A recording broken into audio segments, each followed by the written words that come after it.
అందరం ఒకసారి దేవుని థ్యాంక్ చేద్దాం. హల్లెలూయా. వీళ్ళు తిరిగి దేవుడు మనందరికీ ఆయన ఆరాధించే ఒక వాక్యం ఇచ్చి ఆయన సన్నిధికి మనం నడిపించినందుకు నేను ఆ దేవుడికి వందనాలు చెల్లిస్తున్నాను కదా. ఈరోజు చాలా మంది ఊళ్ళకి వెళ్ళారు కాబట్టి తక్కువ క్రౌడ్ ఉంది, బట్ సో క్రౌడ్ దేవుడి సన్నిధికి ఎంతమంది అవసరం ఉంటుంది కదా.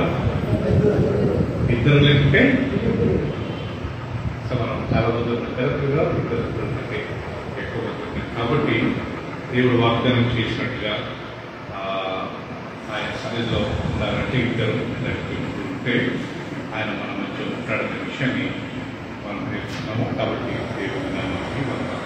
సో ప్రియులారా, ముఖ్యంగా ఈరోజు మనం నేర్చుకోవాల్సిన సత్యం ఏంటంటే, ఈ సత్యాన్ని మనం ఆల్రెడీ నేర్చుకున్నాము, ఓకే, కానీ మళ్ళీ ఇంకోసారి మనం నేర్చుకున్నాం. మనిషికి లోకంలో కావాల్సింది ఏంటంటే ప్రియులారా, భక్తి గల జీవితం. ఎంత ధనవంతుడైనా, ఎంత జ్ఞానవంతుడైనా, ఎంత చదువుకున్న వాళ్ళైనా, ఎంత పామరులైనా, ఎంత ఆస్తిపరులైనా, ఎంత దరిద్రులైనా, దరిద్రుడు అనే మాటకు అర్థం బీదవాడని. దరిద్రుడు అంటే ఏదో చెడ్డ మాట కాదండి. బైబిల్లో దరిద్రుడు అంటే బీదవాడు. ఇంగ్లీష్లో పూర్. పూర్ అనే మాట తెలుగులో ఏమంటారంటే జయంతి దరిద్రుడు. అంతేగాని దరిద్రుడు అనే మాటకు ఇలాంటి చెడ్డ మాట కాదు. సో కాబట్టి మనిషి ఎంత ధనవంతుడైనా, ఎంత దరిద్రుడైనా, ఎంత ఆరోగ్యం ఉన్నా, ఎంత సిక్కున్నా, అతనికి కావాల్సినది ఏంటంటే భక్తి గల జీవితం. పోయిసారి మనం నేర్చుకున్నాం కదా, యోగు స్నేహితులు వచ్చి యోగుతో మాట్లాడుతూ, యోగు అనారోగ్య పాలయ్యి ఆ బూడిదలో కూర్చొని ఆయన ఒళ్ళు గోకుంటూ కూర్చున్నాడంట. పెద్ద పెద్ద కూతురు చీములంటే చాలా డిసప్పాయింట్ అయి కూర్చున్నప్పుడు ఆయన స్నేహితులు వచ్చి ఆయనతో మాట్లాడుతూ, యోగులో ఒకప్పుడు ఎట్టుండేవాడివి, ఎంతో భక్తి ఉండేవాడివి అని చెప్పి మాట్లాడుతూ, నీ భక్తి నీకు ధైర్యం పుట్టించదా? సో మనకు ధైర్యం పుట్టిస్తుంది మన భక్తి అంటే. ఎంత సిక్కున్నా, ఎంత బాధపడుతున్నా, మనకు ఒక ధైర్యం ఏంటి, చనిపోయినా దేవుని దగ్గరికి వెళ్తాం కదా, ఆ భక్తి. సో కాబట్టి ప్రియులుగా భక్తి గల జీవితము దేవుడికి చాలా ఇష్టమైన జీవితం. అందుకే దావీదు అంటాడు, ప్రియులుగా నేను దేవుని యొక్క నుంచి ఒక వరమును కోరి తిని దాని కొరకు నేను వెతుకుచున్నా. ఆయన పెద్ద రాజు ప్రియులుగా, ఆయన పెద్ద అధిపతి, ఆయన రాజ్యాన్ని పరిపాలించాలా. యుద్ధాలు వస్తుంటే ఆ రాజు వస్తుంటాడు, ఈ రాజు వస్తుంటాడు, యుద్ధం చేద్దురా అని ఆయన సవాలు చేసుకుంటాడు. అయినా కానీ దావీదు ఏం చేసేవాడు ప్రియులారా, ఓకే, దేవుడికి మాత్రం ఆయన సమయం ఇచ్చి భక్తిగా జీవించారు, భయభక్తులతో జీవించారు. కొర్నేలియస్ గురించి మనం చదువుకున్న అపోస్తల కార్యంలో 10వ అధ్యాయంలో కొర్నేలియస్ అని ఒక శతాధిపతి ఉండేవాడు. ఆయన ఇంటి వారందరూ దేవుడి పట్ల భక్తిగా ఉంటూ ప్రతిరోజు ప్రార్థనలు చేసుకుంటూ బీదవారికి సాయం చేసుకునేవారు. ఒకరోజు ఇంచుమించు 3 గంటల ప్రాంతంలో దేవుడితో వచ్చి, ఓ కొర్నేలియస్, నీ ప్రార్థనలు దేవుడు విన్నాడు, నువ్వు బీదలకు సాయం చేయని అదిగా చూశాడు అని చెప్పి ఆయన కన్ఫర్మేషన్ ఇస్తున్నట్టు, దృఢీకరిస్తున్నట్టు ఈ ప్రార్థనలు దేవుడు విన్నాడు. అంటే భక్తిగా ఉంటే దేవుడు చూస్తాడంట. ఒక వాక్యం రాయబడింది, భక్తి గల వారిని దేవుడి యొక్క దృష్టితో ఆయన చూస్తూ ఉంటాడట. సో ఆకాశం నుంచి ఆయన ఎదురు చూసేది భక్తిగా జీవించేవారు, ఆయన పట్ల ప్రేమించేవారు, తను ప్రేమించేవారి కొరకు ఆయన సిద్ధపరచని ఎవరికి కనబడలేదట. కంటికి కనబడలేదు, చెవికి వినబడలేదు, మన హృదయానికి భోజనం అన్ని బ్లెస్సింగ్స్ పెట్టాడంట. అందరు కాదండి, ఆయన ప్రేమించేవారు. రేపు మనము పరలోకానికి అందరూ వెళ్ళిన తర్వాత అందరికి దేవుడు రివార్డ్స్ ఇవ్వడాడు. నిజంగా ఆయన పట్ల భక్తిగా ఉంది, ఆయన కొరకు జీవించిన వారి కొరకే ఆయన సమయాన్ని కేటాయించిన వారికి మాత్రమే దేవుడు బహుమానం ఇస్తాడు. సో పోయిన వారం మనం నేర్చుకున్నట్టుగా దేవుడి సన్నిధి కొరకు మనం అంతా వేచుంటారా, పరిగెత్తుకుంటూ రావాలంటారు. దావీదు అంటాడు, ఓకే, ఈ సన్నిధిలో ఒక గడియ గడుపుట కంటే ఈ లోకంలో 1000 దినముల కంటే నీ సన్నిధిలో ఒక గడియ గడుపుటే ఎంతో శ్రేష్ఠ. 1000 దినములు అంటే 3 సంవత్సరాలు కదా. మేబీ 3 సంవత్సరాల 50 రోజులు అనుకుందాం ప్రియులారా. సో ఆయన అంటాడు 300 సంవత్సరాల కంటే ప్రభువా నీ సన్నిధిలో 1 గంట కూర్చోడం మాత్రంతో శ్రేష్టము మాకెంతో మేలు అనే మాట ప్రియులారా దేవుని వాక్యంలో. సో కాబట్టి మనం కీర్తన 23 అధ్యాయాలుగా మనం నేర్చుకున్నాం. దావీదు యెహోవాను తన కాపురిగా చేసుకుంటూ లాస్ట్ ఏమంటాడంటే కృపాసత్యములు నా వెంట వచ్చును, చిరకాలం నేను యెహోవా మందిరములో నివాసము చేశాను. దావీదు ఆశ ఏంటంటే బ్రదర్, చిరకాలం దేవుని సన్నిధిలో ఉంటారా, చిరకాలం దేవుని కొరకు నేను జీవించాలా, చిరకాలం ఆయన సన్నిధిలో నేను సమయం గడపాలని దేవుని యొక్క దావీదు యొక్క ఇష్టము, ఆయన యొక్క చిత్తం అంటారు. సో కాబట్టి మనం ఎల్లప్పుడూ కానీ అలాంటి ఆశ కలిగి దేవుని కొరకు జీవించాలి మంచిదని కదా. భక్తి గల జీవితము మనకే ఆశీర్వాదం కదా. సో పోయిన వారం నేర్చుకున్నది హన్నా గారు. ఆమె దేవుని సన్నిధిలో విధురాలుగా 24 సంవత్సరాలు దేవుని సన్నిధిలోనే ఉండేదంట. మేబీ క్లీనింగ్ చేసుకుంటూ, మేబీ డస్టింగ్ చేసుకుంటూ, మేబీ ప్రతి శనివారం అక్కడ ప్రేయర్ అవుతుంది కాబట్టి అంతా మొత్తం అరేంజ్ చేయడం, కార్పెట్ ఉతకడము, వేయడము, ఆ ఒక్కతే ప్రియులారా మొత్తం ఇష్టపూర్వకంగా ఒకే దేవుడి కొరకు ఆమె చేసేది. 24 సంవత్సరాలు ఆమె అక్కడ ఏముందంటే ప్రియులారా దేవుడి సన్నిధిలో. అలాంటి ఆశ మనందరూ కలిగి ఉండాలా ప్రియులారా. ఇది మనకే బ్లెస్సింగ్స్. దేవుడిని ప్రేమిస్తే వారికి ఆశీర్వాదం. కానీ ఒక సేవకుడుగా మనం నేను నేర్చుకున్నాం కాబట్టి, మేము చేస్తున్నాం కాబట్టి వాళ్ళకి మేము చెప్తున్నాం ప్రియులారా. అందరం దేవుని సన్నిధిని ప్రేమిస్తాము, దేవుడిని మనము కనపడతాం. నేను ఈ వాక్యం ఆల్రెడీ మేము యొక్క 3-4 సంవత్సరాల క్రితం చెప్పాను. మళ్ళా ఈరోజు మనం కొద్దిసేపు ఈ వాక్యాన్ని ధ్యానించుకుంటాము. దేవుడికి ఇవ్వవలసిన సమయము మనం దేవుడికి ఇవ్వాలి. ఇవ్వకుంటే ఏమవుతుంది? ఏం కాదు. ఇప్పుడే దేవుడు చంపేస్తాడనో, లేకపోతే మన ఇన్కమ్, లేకపోతే మన రాబడి ఆపుతాడనో, లేకపోతే మనకేదో రోగాలు తెగులు రప్పిస్తాడని కాదు. కానీ ఆయన బిడ్డలుగా మనం జ్ఞానవంతులుగా ఉండి ఆయనకు మనం ఇవ్వాల్సిన సమయం మనకు ఇస్తే ఇంకా అది మనకు ఆశీర్వాదం. పాత నిబంధన కాలంలో దేవుడు చాలా స్ట్రిక్ట్ ఉండేవాడు. కానీ కొత్త నిబంధనలో ఆయన ఫ్రీగా అందరినీ ఫ్రీ వదిలేసేటప్పుడు చూసుకోవడం ఒక వాక్యం రాయబడింది. దేవుని ఉగ్రత పాత్ర పొంగినప్పుడు అప్పుడు ఆయన కోపగిస్తాడు. ఆయన త్వరగా కోపపడేవాడు కాడు, ఎల్లప్పుడూ వ్యాజ్యమాడేవాడు. చిన్న చిన్నదానికి ఆర్గ్యుమెంట్ ఏంటంటే కాదు దేవుడు. కొంతమంది ఉంటారు కదా, ప్రతి చిన్నదానికి గొడవ పడుతుంటారు, ప్రతి చిన్నదానికి ఆర్గ్యుమెంట్ చేసుకుంటారు, ప్రతి చిన్నదానికి హంగామా చేసుకుంటారు. కానీ దేవుడు అలాంటి వాడు కాదు. ఆయన త్వరగా కోపపడేవాడు కాడు, ఆయన ఎల్లప్పుడూ వ్యాజ్యమాడేవాడు కానే కాదు. ఆయన కోపము ఎంతసేపు ఉంటుందంటే సుప్రియ, క్షణం మాత్రమే. ఎంతసేపు అంట? క్షణం. Is anger only for moment. కానీ ఆయన కృప నిరంతరము యుగంలో ఉంటుందంట. యుగంలో ఉంటున్నారు. సో ఈరోజు నా టాపిక్ ఏంటంటే దేవుడికి మనం ఇవ్వాల్సిన సమయము మనము ఇవ్వాలి. ఎప్పుడు ఇవ్వాలా? 7 రోజులు మనం ఇవ్వాలి.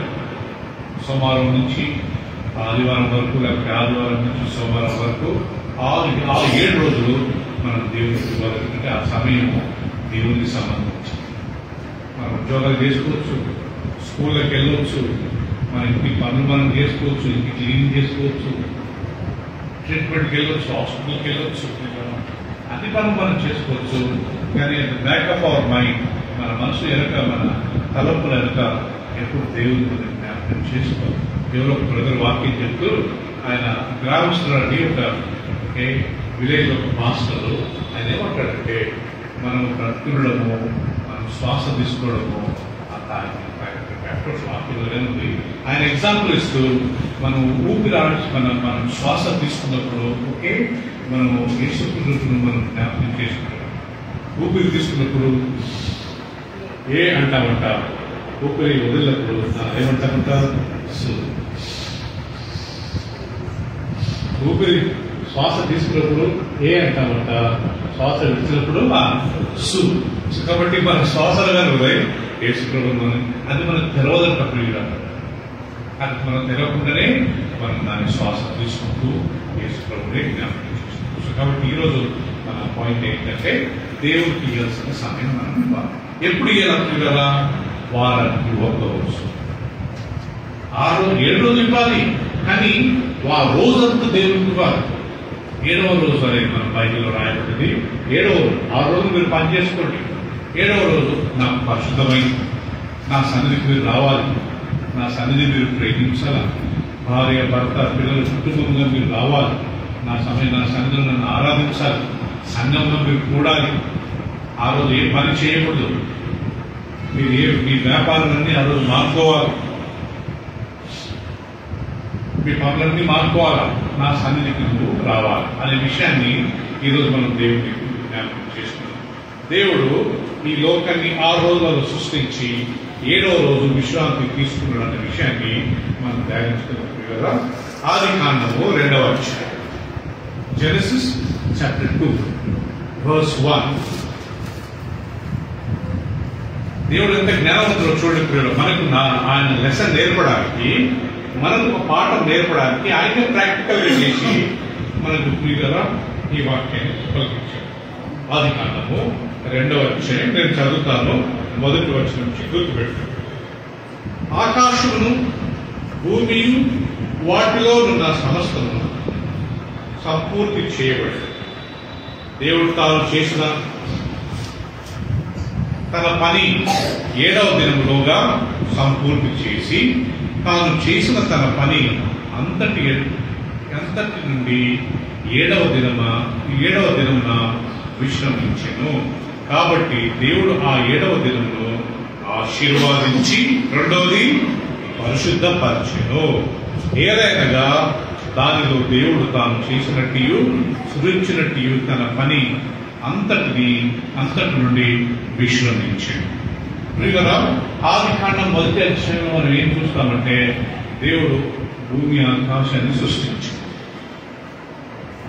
వెలుగు కమ్మనగా వెలుగాయను. దేవుడు సముద్రంను వేరు చేశాడు, పైన నీళ్లను పైకి తీసుకెళ్లాడు, కింద నీళ్లను ఒక స్థలంలో చేర్చాడు, దానికి సముద్రం అని పేరు పెట్టాడు. ఆరిన నీళ్లకు భూమిని పేరు పెట్టాడు. ఆ నీళ్లలో నుండి పశువు పాలిన పక్షులను, చేపలను సృష్టించాడు. భూమి మీద గడ్డిని, చెట్లను, ఫలాలిచ్చే మొక్కలను ఆయన సృష్టించాడు. సూర్య చంద్ర నక్షత్రాలను సృష్టించాడు. 6వ రోజున దేవుడు పశువులను ప్లస్ మనిషిని సృష్టించాడు. ఇవన్నీ చేసి 7వ రోజు ఏం చేయకుండా సైలెంట్ కూర్చున్నాడంట. ఇక్కడ రాయబడింది, దేవుడు తాని 6 రోజులలో అన్ని పనులు చేసుకుని 7వ రోజు విశ్రమించెను. తాను చేసిన పని అంతట్లో ఆ రోజు విశ్రమించాడు. అంటే ఆ రోజు ఆయన ఏం పని చేయలేదు. ఈ 6 రోజులు కంటిన్యూగా చేసుకుంటూ వచ్చి 7వ రోజు సైలెంట్ గా కామ్గా కూర్చున్నాడు. మనం చాలాసార్లు నేర్చుకున్నాం, విశ్రాంతి అంటే నిద్రపోవడం కాదు. విశ్రాంతి అంటే ఆ రోజు రాత్రి దినమంతా పడుకొని నిద్రపోవడం కాదు. విశ్రాంతి అంటే మనం నేర్చుకుంటాము. విశ్రాంతి అంటే దేవునికి మనం సమయం ఇవ్వడం, కుటుంబంగా దేవుడి సన్నిధికి రావడం అనేది నిజమైన విశ్రాంతి. కాబట్టి ప్రియుడా, దేవుడే 6 రోజులు పనిచేసి 7వ రోజు ఏం చేసుకున్నాడంట, విశ్రాంతి తీసుకున్నాడు. దేవుడు పని చేయడం అంటే ఏమన్నా మనం ఆ రోజు ఊహించగలుగుతామా ప్రియుడా? దేవుడు చేయడం ఏంటంటే మనుషులను పెట్టి చేయాలి కానీ ఆయన చేయడం ఏంటి అంటే దేవుడు మనకు ఒక ఎగ్జాంపుల్ పెట్టాడు. బాబు, మీరు నేను చేయండి, నేను ఎలా చేశానో మీరు 6 రోజులు పని చేసుకోండి. కొలోస్సీయులకు రాసిన పత్రికలో ఒక వాక్యం అంటాడు, ఎవడైనా పని చేయకుండా ఉంటే అతడు ఆహారం తినడానికి యోగ్యుడు కాడు. కొంతమంది ఇళ్లలో ఉండి కదలిచ్చి ఇళ్ళలో నుండి చదువుకున్న వాళ్ళ గురించి చెప్పట్లేదు. చదువుకున్న తర్వాత ఉద్యోగం చేయకుండా ఇంట్లోనే కూర్చుని తల్లిదండ్రులు సంపాదించింది, అన్నదమ్ములు సంపాదించింది, వాళ్ళ మీద ఆధారపడి, సో అలాంటి వాళ్ళ గురించి పౌలు అంటాడు, అలాంటి వాళ్ళు పని చేయకుండా కష్టపడకుండా తినడానికి యోగ్యులు కాదు. పనిచేయాలి ప్రతి ఒక్కళ్ళు. జపాన్ లో ఒక ప్రాబ్లం ఉందంట పిల్లల, జపాన్ లో లక్సంబర్గ్ అని ఒక దేశం ఉంది. ఆ దేశంలో ప్రజలకు గవర్నమెంట్ రెస్ట్ తీసుకుంటారు బాబు, సెలవు తీసుకున్నట్టు వాళ్ళు తీసుకోరంట, చేస్తానే ఉంటారంట. అది వాళ్ళ దేశం ఎంత అభివృద్ధి పొందుతుంది. చైనాకి వెళ్తే జపాన్కి వెళ్తే ఎంత మంచి టెక్నాలజీ ఉంది. ఎందుకంటే వాళ్ళ మనుషులు రాత్రి రోజులు శ్రమ పడతానే ఉంటారంట, రెస్ట్ తీసుకున్నట్టు తీసుకోరంట. గవర్నమెంట్ ఎంత ప్రాబ్లం ఏంటంటే వీళ్ళు జాబ్ చేయడం మానేయడం. లక్సంబర్గ్ అని ఒక దేశం ఉంది, అక్కడ గవర్నమెంట్ మొత్తం A-Z వాళ్ళకి ఫ్రీ ఇస్తారంట. A-Z ఆడ లక్సంబర్గ్ లో ఎక్కువ మంది కార్లు లేవంట. ఎందుకంటే ప్రతి ఇంటి ముందు ట్రైన్స్, ప్రతి ట్రామ్ అని ఉంటారు కదా, అలాంటి వచ్చి వాళ్ళు తీసుకెళ్లి ఆఫీస్కి తీసుకెళ్లి మళ్ళీ ఇంటి డ్రాప్ చేసి మొత్తం A-Z ఇంటి వరకు వస్తాయంట. రీజన్ ఏంటంటే ఆ యొక్క ప్రజలు రాత్రింబగళ్ళు పని చేయాలని వాళ్ళకి ఆశ. అలా దేవుడే మనకు పని చేసి మనకు ఆయన ఒక ఎగ్జాంపుల్ పెట్టింది. ఆ రోజు చేసుకోండి, 7వ రోజు మాత్రం నేను విశ్రాంతి తీసుకున్నట్టుగా మీరు దాన్ని విశ్రాంతి తీసుకోండి. ఇప్పుడు దేవుడు తన ప్రజలు ఎవరు పిల్లరా? ఇశ్రాయేలు జనాంగము. పాత నిబంధన కాలంలో తన ప్రజలు ఎవరంట? ఇశ్రాయేలు జనాంగము. మరి కొత్త నిబంధన కాలంలో తన ప్రజలు, తన బిడ్డలు ఎవరు? ఎవరెవరైతే యేసు ప్రభువును అంగీకరించి మారు మనసు పొంది రక్షణ పొంది బాప్తిసం తీసుకుంటారో చెప్పండి, వాళ్ళంతా ఎవరంట? దేవుని పిల్లలు. హల్లెలూయా. వాళ్ళంతా దేవుని పిల్లలు. ఇప్పుడు మనం ఇశ్రాయేలుగా ఉండాల్సిన అవసరం లేదు. మనం ఇశ్రాయేలీయులం కాము. మనం ఏ బెంజమిన్ గోత్రంలో, యూదా గోత్రంలో, లేవి గోత్రంలో పుట్టిన వాళ్ళం కాము. సో కాబట్టి మనం ప్రియులరా ఆయన బిడ్డలు. ఎందుకంటే మనం యేసు ప్రభువును మన హృదయంలో వాక్యంలో రాబడింది, తను ఎందరు అంగీకరించరు అంటే యేసు ప్రభు మాట్లాడుతూ తను ఎందరు అంగీకరించరు అనగా తన నామమునందు విశ్వాసం ఉంచు వారందరికీ దేవుని పిల్లలకు ఆయన అధికారం ఇస్తారు. ఇశ్రాయేలు జనాంగానికి దేవుడు ఇచ్చిన ఒక ఆజ్ఞ చూద్దాము. నిర్గమాకాండము 20వ అధ్యాయం. దేవుడు 6 రోజులు పనిచేసి 7వ రోజు విశ్రాంతి తీసుకున్నాడు. ఇప్పుడు తన ప్రజలకు ఏం చెప్తున్నాడు? 20వ అధ్యాయము 8 చూసుకుందాం. ప్రియులారా 8వ వచనం అందరూ చూడండి. నిర్గమకాండము 20వ అధ్యాయము 8వ వచనంలో 10 ఆజ్ఞల కంటిన్యూవేషన్ అనేది. ఈ 10 ఆజ్ఞల గురించి మాట్లాడుతూ ఆయన చెప్పిన మాట ఏంటంటే 8వ వచనము, విశ్రాంతి దినమును పరిశుద్ధముగా ఆచరించుటకు జ్ఞాపకం ఉంచుకును. 6 దినములు నీవు కష్టపడి నీ పని అంతయు చేయవలెను. 7వ దినమున నీ దేవుడైన యెహోవాకు విశ్రాంతి దినము. దానిలో నీవైనను, నీ కుమారుడైనను, నీ కుమార్తె అయినను, నీ దాసుడైనను, నీ దాసి అయినను, నీ పశువైనను, నీ ఇళ్లలో నున్న పరదేశి అయినను ఏ పనియు చేయకూడదు. 6 దినం. మళ్ళీ ఇక్కడ దేవుడు తన గురించి సాక్ష్యం చెప్తుంటూ 6 దినములలో యెహోవా ఆకాశమును, భూమిని, సముద్రమును, వాటిలో నున్న సమస్తను సృజించి 7వ దినమున విశ్రమించెను. అందుచేత యెహోవా విశ్రాంతి దినమును ఆశీర్వదించి ప్లస్ దాన్ని పరిశుద్ధపరచెను. చూసారు పిల్లరా, రాయలమ్మ 10 ఆజ్ఞల గురించి మాట్లాడుతూ మొదటి 4 ఆజ్ఞలు దేవుని పట్ల మనం చేయవలసిన ఆజ్ఞ. ఒకటి, నా తప్ప వేరే దేవుడు ఉండకూడదు. మీరు దేవుడి నామాన్ని వ్యర్థంగా ఉచ్చరింపకూడదు. 3వది, పరిశుద్ధ దినం మీరు పవిత్రంగా చూసుకోవాలా. మళ్ళీ ఎగ్జాంపుల్ ఇస్తున్నాడు, నీ దేవుడైన యెహోవా 6 రోజులు పని చేసినాడు. ఇక్కడ ఏమంటుందంటే 6 రోజులు నువ్వు పని చేసుకో. ఏంటి 6 రోజులు డ్యూటీకెళ్ళు, 6 రోజులు నీ దేవుని చేసుకో. కానీ 7వ రోజు విశ్రాంతి దినము. పాత ప్రజల ఈ రోజుకి యూదా దేశంలో ఇజ్రాయెల్ దేశానికి వెళ్తే నాకు చాలా మంది చెప్పారు, శుక్రవారం సాయంత్రము వాళ్ళు ఏం పని చేయాలంట? సుప్రియ మొత్తం గురువారం మొత్తం చేసుకుంటారంట. ఈవెన్ లైట్ వేయాలంట. లైట్ వేయాలంట. ఆ రోజు వాళ్ళు ఏం పని చేయాలంట? దేవుడి సన్నిధిలో కూర్చొని పాటలు పాడుకుంటూ వాక్యం చదువుకుంటూ యెహోవాను తానే. వాళ్ళ దేశం చూసారా? వీరు ప్రపంచంలో వాళ్ళ దేశం చిన్నగా ఉంటుందండి. మా భారతదేశం ముందు ఇజ్రాయెల్ దేనికి మందిరం అంతే ఇంత దేశం ప్రియులరా, కానీ దేవుడు ఆ దేశం ఎంత కనపరిచాడు, ఎంత బలపరిచాడు, ఎంత ఆశీర్వదించాడు. ఎందుకంటే ప్రియులరా వాళ్ళు ఈ రోజు వరకు విశ్రాంతి దినం అంత పరిశుభ్రంగా ఆచరిస్తారు. ఆ రోజు ఏం పని చేయరు, కరెక్ట్ దేవుడి సన్నిధికి వస్తారు. దేవుని వాళ్ళకి సమాజ మందిరం అని ఉంటుంది. అందరూ ఆ సమాజ మందిరంకి వెళ్ళి, ఎందుకంటే వాళ్ళకి ఇప్పుడు మందిరం లేదు, ఆ సాల్మోన్ యొక్క మందిరాన్ని వాళ్ళు ముస్లిమ్స్ మొత్తం కూలగొట్టేశారు. దాని ప్లేస్లో వాళ్ళు మాస్క్ కట్టుకున్నారు. ఇప్పుడు వాళ్ళు ఏం చేస్తారు, ఒక్కొక్క కాలనీలో వాళ్ళ సమాజ మందిరం ఉంటుంది, ఆ సమాజ మందిరంకి వెళ్ళి వీళ్ళంతా దేవుడిని స్తుతిస్తారు. ఆ రోజంతా పాటలు పాడి వాక్యం చదువుకుని ప్రేయర్ చేసుకుని వాళ్ళ దేవుడు సమయం దేవుడికి. అందుకే దేవుడు ఉత్తరంగా ఇస్రాయేల్ జనాన్ని నేను ఎంత ఆశీర్వదిస్తాను. ఇక్కడ 10 ఆజ్ఞలు అంటాడు, ఆ రోజు మీరు పని చేసుకోండి. 7వ రోజు నువ్వైనా నీకు బాగా గుర్తుపెట్టుకోండి, మా బాబు ఈరోజు ఎందుకు రాలేదు, ఏదో పని మీద వెళ్ళాడు, లేకపోతే మా పాప ఏదో పని మీద వెళ్ళింది, లేకపోతే మా ఆయన ఏదో పని మీద వెళ్ళాడు, మా సిస్టర్స్ ఏదో పని మీద వెళ్ళింది. నేను ఊర్లోకి వెళ్ళే వాళ్ళ గురించి, సిక్కున్న వాళ్ళ గురించి నేను చెప్పట్లేదు.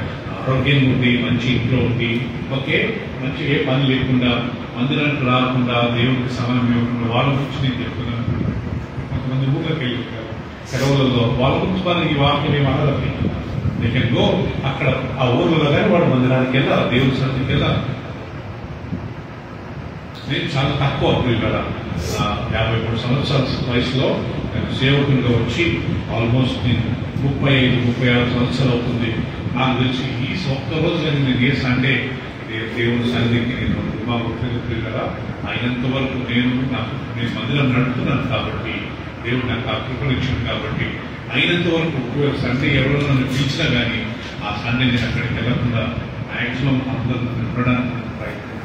అలా మన అందరం కానీ కదా దేవుడు మనకు మంచి ఆరోగ్యం ఇచ్చాడు, దేవుడు మంచి ఉద్యోగం ఇచ్చాడు, మంచి భార్య ఇచ్చాడు, భర్త ఇచ్చాడు, పిల్లల్ని ఇచ్చాడు, మంచి తెలుగునిచ్చాడు, తెలుగులో బైబిల్ ఇచ్చాడు. తెలుసుకోలేదు పిల్లరా, ముస్లిమ్స్ హిందూస్ కి వాళ్ళకు మొత్తం వాళ్ళ లాంగ్వేజ్ లో బైబిల్ లేదు, వాళ్ళ లాంగ్వేజ్ లో ఇది లేదు, వాళ్ళు ఉర్దూలో చదువుకొని దాన్ని ట్రాన్స్లేషన్ మనకట్ట కాదు, డైరెక్ట్ గా ప్రతి ఒక్కరూ చదువుకోవచ్చు. దేవుడు అంత కృపనిచ్చినప్పుడు పిల్లరా మనం దేవుడు ఎంత కృతజ్ఞత ఎంత రుణస్తులు ఉన్నారు. దేవుడు తెలియదా ఎవరు ఆయన గౌరవిస్తున్నారు. సామెల గ్రంథం ఏమిటి పిల్లరా, నన్ను గణపరచువారిని నేను గణపరచు, నాకు ఎవరైతే మర్యాదిస్తారో ప్రమోటెడ్ నేను వారిని మర్యాదిస్తాను. నన్ను అవమానపరిచి నాకు రెస్పెక్ట్ ఇవ్వకపోతే నేను కానీ వాళ్ళకి రెస్పెక్ట్ ఇవ్వను. అప్పుడు దేవుడే మనకు రెస్పెక్ట్ ఇవ్వకపోతే మనుషులు ఏమి ఇస్తారు ప్రియురా? దేవుడు దృష్టిలోనే మనం పడిపోయామనుకోండి. మనుషులు ఏం చూసుకుంటారు? మనలో దేవుడు ఇండికేషన్ ఇస్తాడు, బాబు వీళ్ళు మంచిగా నాకు లోపడేవాడు కాదు బాబు అని చెప్పి దేవుడు కొంతమంది ఇండికేషన్ ఇస్తాడంటే ఎందుకంటే వాళ్ళ భక్తి జీవితం దేవుడికి తెలుసు కాబట్టి దేవుడు వాళ్ళని ఎక్స్పోజ్ చేస్తారు. మనం సృష్టించింది ఆయన, రేపు చనిపోతే మనం వెళ్ళేది ఆయన దగ్గరికి. మనకి ఈరోజు ఆరోగ్యం ఆయన ఇచ్చాడు, ఈ ప్రాణం ఆయన ఇచ్చాడు, మన చదువు జ్ఞానం ఇచ్చింది ఆయనే, మనకు డబ్బు ఇచ్చింది ఆయనే. మనం ఆయనకి ఇంపార్టెన్స్ ఇవ్వకుండా మనకి ఇష్టం వచ్చినట్టుగా ఆ 7వ రోజు కానీ మనం దేవుడిని కనపరుచుకుంటే అది చాలా ఆశీర్వాదకరం. ఒకవేళ ఆదివారం లేకుంటే ఈ 7వ రోజు, ఆ రోజులలో పాత నిబంధనల కాలంలో 7వ రోజు ప్రియులారా అంటే శనివారం నాడు వాడు దేవుడిని కనపరచాడు.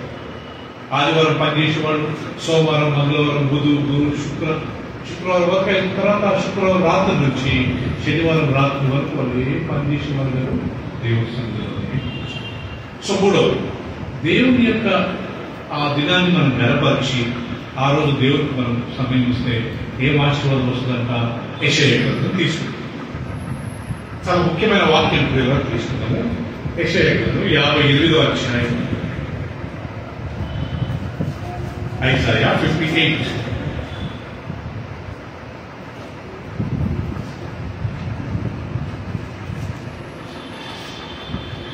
పదమూడు 14 చూడండి ప్రియులారా, అందరు బాగా గమనించండి. 13, 14 నా విశ్రాంతి దినమున వ్యాపారము చేయకుండా నాకు ప్రతిష్టమైన దినమని నీవు ఊరకుండిన ఎడల విశ్రాంతి దినము మనోహరమైనదనియు యెహోవాకు ప్రతిష్ఠ దినమనియు ఘనమైనదనియు అనుకొని దాన్ని ఘనముగా ఆచరించిన ఎడల నీకిష్టమైన పనులు చేయకయు, వ్యాపారం చేయకయు, లోకవార్తలు చెప్పుకయు ఉండిన ఎడల నీవు యెహోవా యందు ఆనందించెదు. రెండవది, దేశం యొక్క ఉన్నత స్థలం మీద నేను నిన్నెక్కించెదను. నీ తండ్రి అయిన యాకోబు స్వాస్థ్యమును నీ అనుభవంలో పొంచెదను. చూసారు కదా, నా విశ్రాంతి దినమున మీరేం చేయకూడదంట? వ్యాపారమో చేయకూడదు. అంటే ఇక్కడ వ్యాపారస్తుల గురించి మాట్లాడుతున్నాం. వీక్లీ ఆఫీస్ హాలిడే ఉన్న గురించి కాదండి. ఈ వ్యాపారం, ఎవరైతే వ్యాపారంలో ఇన్వాల్వ్ అవుతారు, మార్వాడి షాప్స్, రెండవది ఈ కోమటోళ్ళు, కదా, ఈ పంజాబీస్, ఈ గుజరాతీస్, వీళ్ళంతా ప్రియులరా, వాళ్ళంతా వ్యాపారంతోనే బ్రతుకుతారు. ఆడ ఏమంటున్నాడు ప్రియులరా? విశ్రాంతి దినంన నీవు వ్యాపారం చేయకూడదు. ఆ రోజు డబ్బు సంపాదించడానికి వెళ్ళకూడదు. ఆ రోజు సంపాదించుకున్నావు, దాన్ని నువ్వు ఆ దినాన్ని నువ్వు వేస్ట్ గా ఎంచకూడదు. అన్నులు ఏం చేస్తారు తెలుసా ప్రియులరా? అన్నులు ఎందుకు చాలా మంది మన క్రిస్టియన్స్ కానీ ఆదివారం నాడు విశ్రాంతి ఆఫీస్ లో ఇచ్చారని చెప్పి ఆ రోజు చాలా మంది పొద్దున్నే తాగడం ప్రారంభిస్తారు. మంచిగా మాంసం తెచ్చుకుని తాగి తిని మంచిగా నిద్రపోయి ప్రియులరా, అది వాళ్ళ రైతులో ఉండే ఒక అనుభవం. లేదా చాలా మంది ఉన్నారు. మా ఇంట్లో ఒకప్పుడు మేము కానీ ప్రియులరా ఆదివారం నాడు నేను చదువుకున్నప్పుడు బాగా గుర్తుంది. ఓకే, ఉదయాన్నే మా ఫాదర్ నన్ను అది తీసుకుని అని చెప్పి ఆయన ఆకుతూ కూర్చున్నాడు. మేము కానీ టీవీలు చూసుకుంటూ అందులో రామాయణం ఆయన వచ్చేదాన్ని టీవీలో. సో మాకు తెలవస్తుంది అప్పుడు వాక్యం అంటే తెలుగు మా చిన్నవాడిని, మేబీ ఇంత ఏడుండేవాడిని ప్రియులరా, కొద్దిగా పెద్దవాడిని 4th, 5th క్లాస్ చదివాడు. ఏం తెలవదు మాకు, కాకపోతే వాక్యం గురించి ఎవరు పెద్దగా చెప్పినోడు కాదు. ఆ రోజు పొద్దున్న టీవీ పెట్టుకోండి, దాంతో ఇంకొక సీరియల్ వచ్చేది, ఇంకొక సీరియల్ వచ్చి మా మమ్మీ ఉండేది. ఆయన మంచిగా తిని ఉదయం ఆ రోజు ఎట్లా ఉండేవాడు. మళ్ళీ సోమవారం అయితే స్కూల్కి వెళ్ళిపోయాడు. అక్కడ చాలా మంది ఆదివారం వస్తుందని చాలు పిల్లల తాకుంటూ కూర్చొని టీవీ చూసుకుంటా, లేనిపోయి సమాచారం చూసుకుంటూ, క్రికెట్ చూసుకుంటూ కదా పిల్లల వాళ్ళు దేవుడికి. సో నా విశ్రాంతి దినమున వ్యాపారం చేయకుండా నాకు ప్రతిష్టమైన దినమని నీవు ఊరకుండిన కదా. విశ్రాంతి దినము మనోహరమైనదనియు, యెహోవా ప్రతిష్ట దినమనియు, ఘనమైనదనియు అనుకుని దానికి ఘనముగా ఆచరించినట్లా నీకు ఇష్టమైన పనులు చేయకయు, వ్యాపారం చేయకయు, లోకవార్తలు అంటే ఆ మాటలు ఈ మాటలు, యుద్ధం ఆగిపోయిందంట, ఇండియా పాకిస్తాన్ వార్ అయిపోయిందంట, ఇవన్నీ లోకవార్తలే కదా. ఆదివారం మాట్లాడకూడదు అంట శ్రీవారి, తక్కువ రోజులు మాట్లాడకూడదు, కానీ ఆదివారం పోయి వాక్యం ధ్యానించాలి. వాక్యం ధ్యానించుకొచ్చే పాటలు పాడుకోవాలి, కొంచెం ప్రార్థన చేసుకోవాలి, అందరితో దేవుని బిడ్డలతో కలవాలి. అది దేవుడికి ఇష్టం. అలా చేసినట్లయితే ఆయన అంటాడు, యెహోవా నీవు యెహోవా యందు ఆనందించెదవు. దేశం యొక్క ఉన్నత స్థలం మీద నేను నిన్ను ఎక్కించెదను. నీ తండ్రి అయిన యాకోబు స్వాస్థ్యమును నీ అనుభవంలో ఉంచుతాను. సో ఉన్నతమైన స్థానం నేను ఎక్కిస్తానంటాడు. ఆదివారం నాడు లేకపోతే విశ్రాంతి దినం నాడు నువ్వు నాకు ఇచ్చినట్లయితే ఆ రోజు వ్యాపారం చేసుకో, ఆ రోజున డబ్బు సంపాదించాలా, ఆ రోజున ఇంత కొద్దిగా డబ్బు రావాలా. ఏమవుతుంది తెలుసా పిల్లరా? ఈ 6 రోజులు ఏమైతే మనం సంపాదించామో అంత అదిగా పోద్దంట. ఈ వాక్యాలనే నేను చూపిస్తాను. 6 రోజులు సంపాదించినంత మనకు అది ఉండాలంటే 7వ రోజు ఏం చేయాలా చెప్పండి? 7వ రోజు ఏం చేయాలమ్మా? విశ్రాంతి తీసుకోవాలా. ఇప్పుడు నేను చూపిస్తాను. ఆ విశ్రాంతి అంటే ఇంట్లో తీసుకోవడం కాదు, సంఘముగా కూడాలా. ఎదురికి సంఘముగా కూడాలా, లేకపోతే మన జీవితకాలం అంతా పిల్లల మనం సఫలవుతాం. దేవుడు అలాంటి సిస్టమ్ పెట్టాడు. ఆదివారం మనిషికి వారం ఒకసారి లీవ్, ఒకే బ్రేక్ ఉండాలంటండి, కొద్దిగా లీవ్ ఉండాలంట. ఆయన మనసు అంతా ఫ్రీ కావడానికి ఒక వారానికి ఒక రోజు ఫ్రీ ఉండాలంట. ఇంకొక విషయం, యెషయా గ్రంథం తీసుకున్నాం ప్రియులారా, 56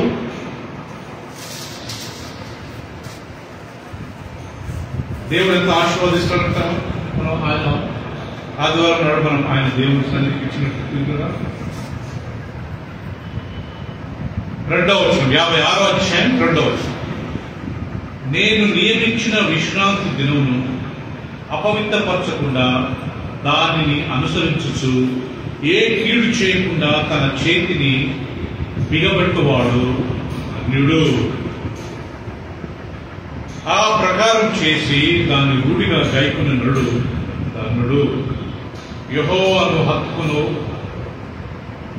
అన్యుడు నిశ్చయంగా యెహోవా తన జనముల నుండి వెలివేయదని అనుకోవద్దు. సో ప్రియులారా, బైబిల్ రాయబడింది 2వ వచనంలో, నేను నియమించిన విశ్రాంతి దినమున అపవిత్రపరచకుండా దాన్ని అనుసరించి ఏ పాపము చేయకుండా నీ చేతులు బిగబట్టుకోవాలంటే. బిగబట్టుకోవాలంటే అర్థం ఏంటి? ఆ రోజున ఇలాంటి ఇన్కమ్ గురించి నిధులు చూడకూడదు. డోంట్ ఎక్స్పెక్ట్ ఆ రోజున డబ్బు సంపాదించాలని.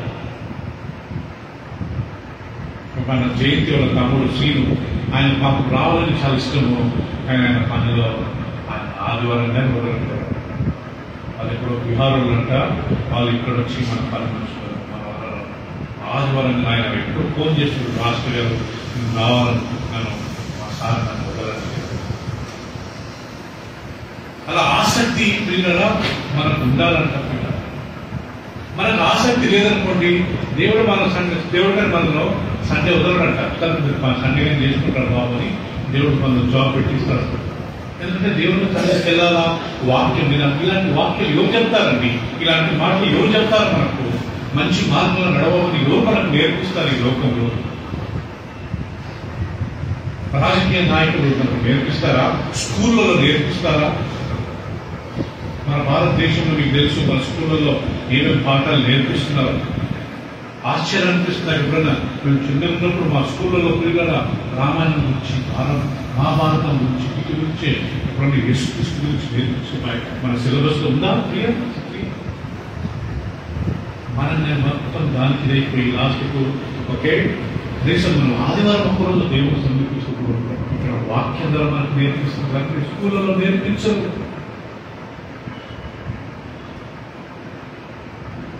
సో అందుకని ఆ రోజు మీ చేతులు బిగబెట్టుకోండి. ఆ రోజు గంట సంపాదన, ఆ రోజు డబ్బులు రావాలని ఎదురు చూడొద్దు. చేతులు బిగబెట్టద్దు. ఆ రోజు నాకు ఎలాంటి ఇన్కమ్ వద్దు, మీ చేతులు బిగబెట్టుకోండి. నేను మిమ్మల్ని ఆశీర్వాదిస్తాను, నేను దీవిస్తాను. ఒకటి, దేవుడే ఆ రోజు పనిచేసి 7వ రోజు విశ్రాంతి తీసుకున్నాడు. రెండోది, ఇశ్రాయేలు జనాంగానికి ఆజ్ఞయిస్తున్నాడు, మీరు ఆ రోజు పని చేయండి, 7వ రోజు మీ ఇంట్లో ఎవరైనా పని చేయాలి. ఆ రోజు విశ్రాంతి దినం. మూడవది, ఎవరైతే నా విశ్రాంతి దినాన్ని గణపరుస్తారో బైబిల్ రాయబడింది, నేను మిమ్మల్ని ఉన్నతమైన స్థాయికి తీసుకెళ్తా, నేను మిమ్మల్ని ఆశీర్వాదిస్తా కదా పిల్లలు. మనం ఎంత ఎన్నున్నాం, ఎంత ఓల్డ్ ఉన్నాం, ఎంత చదువుకుంటున్నా, ఎంత ఉద్యోగాలు చేస్తున్నా, ఎంత వ్యాపారం చేస్తున్నా, ఆదివారం దేవుడు. సో దేవుడు మనం ఆయనకు సమయం ఇవ్వకపోతే దేవుడు ఏదో మనం చంపుతాడనో, లేకపోతే మన మీద ఏదో రోగాలు రప్పిస్తున్నాడు కాదు, కానీ ఆయన పెట్టిన ఆశీర్వాదంలో మనం పోవద్దు. ఎక్కడో ఉండవలసిన వారిని ఇంకా ఇక్కడే ఉన్నాము, ఇక్కడే ఉంటాము. ఎందుకు? దేవుడికి ఇవ్వాల్సిన సమయం మనం దేవుడికి ఇవ్వట్లేదు కాబట్టి మనం ఒకసారి గుండె మీద చేతులు పెట్టుకుని మనం చేసేది కరెక్టేనా, నేను దేవుడికి సమయం ఇవ్వట్లేదే, అది కరెక్టేనా అని మనం ఒకసారి చూసినట్లయితే కదా మనం ఏం చేయాలి. ఎవరు మనం అడిగటం లేదు, ఎవరు మనం ఫోర్స్ చేయరు. ఒక సేవకుని ఎప్పుడన్నా ఎవరి మంది ఎవరికి రాకపోతే నేను అడుగుతా, ఎందుకు పిల్లలు రాలేదు అంతే, అంత మాత్రం నేను చేయగలుగుతాను. కరెక్ట్గా మనకుండాలంట ఆసక్తి, మనకుండాలంట ఆ భక్తి, మనకుండాలంట ఆ యొక్క దాహం. దేవుని కొరకు నేను రావాలి, దేవుని సన్నిధిలో మొదటి సమయం గడపాలి.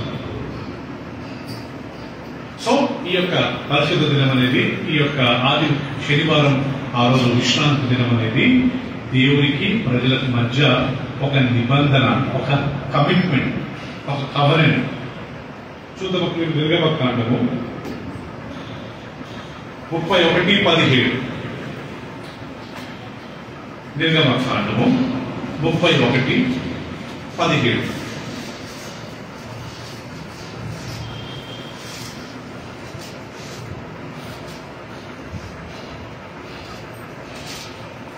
ముప్పై 31వ అధ్యాయంలో 17వ వచనంలో దేవుడు తన ప్రజలకు ఇచ్చిన ఇది ఏంటంటే, నాకును ఇశ్రాయేలుకును అది ఎల్లప్పుడూ గుర్తై ఉండును. ఏలైనగా 6 దినములు యెహోవా భూమి ఆకాశములను సృజించి 7వ దినమున పని మాని ఏం చేశాడంట? విశ్రమించునని చెప్పుము. ఇశ్రాయేలు చెప్తున్నాడు, ఓ మోషే చెప్తున్నాడు, ఓ మోషే మోషే ఈ ప్రజలకు చెప్పు ఏమని? నాకును మీకును మధ్య ఇదొక నిబంధన, ఇదొక గుర్తు. భార్య ఒక అమ్మాయి పెళ్ళేటప్పుడు తాళి కడతారు, లేకపోతే ఉంగరం మార్చుకుంటారు, బైబిల్ మార్చుకుంటారు. అది గుర్తు. వాళ్ళ పెళ్లికి గుర్తు ఏంటయ్యా? తాళి గుర్తు. వాళ్ళ పెళ్లికి గుర్తు ఏంటయ్యా? రింగ్. మేము వాళ్ళ గుర్తు, వాళ్ళ పెళ్లికి గుర్తు ఏంటి? మా అక్క మా బావ బైబిల్ మార్చుకున్నారు, నాకు బాగా గుర్తు. ఏంటి వాళ్ళ గుర్తు? అలా దేవునికి ఇశ్రాయేలు జనానికి మధ్య ఏంటయ్యా గుర్తు? 6 రోజు మీరు పనిచేయండి, 7వ రోజు అది నీకు నాకు మధ్యలో ఒక నిబంధన, ఒక కమిట్మెంట్, ఒక అగ్రిమెంట్. సో దేవుడి సన్నిధికి మనం పిల్లరా మనం రావాలి.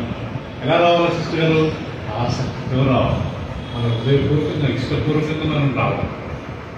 6వ రోజు 7వ రోజు ఏ పని చేయకూడదు.